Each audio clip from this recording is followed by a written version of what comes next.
রূপলী পর্দার প্রিয় নায়িকাকে ঘরের দরজায় দেখা যাবে, তা হয়তো ভাবতে পারেননি মগরাহাট পশ্চিমের জনগণ।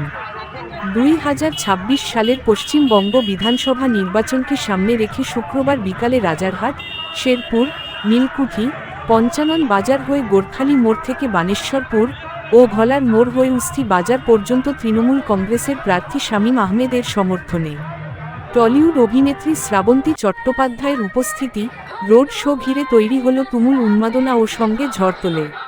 প্রিয় তারকাকে একঝলক দেখতে এবং তার সঙ্গে সেলফি তুলতে মহিলাদের উৎসাহ ছিল চোখে পড়ার মতো। তৃণমূলের প্রার্থী ও অভিনেত্রী পৌঁছানো মাত্রই উলুধ্বনি ও পুষ্পবৃষ্টিতে তাকে বরণ করে নেয় কর্মী সমর্থকেরা।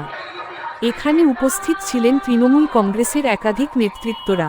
তৃণমূলের প্রার্থী শামীম আহমেদের সমর্থনে এই পথসভাকে ঘিরে সাধারণ মানুষের মধ্যে ব্যাপক উৎসাহ ও উদ্দীপনা লক্ষ্য করা যায়, যা আসন্ন নির্বাচনের আগে রাজনৈতিক মহলে নতুন করে চর্চার বিষয় হয়ে উঠেছে।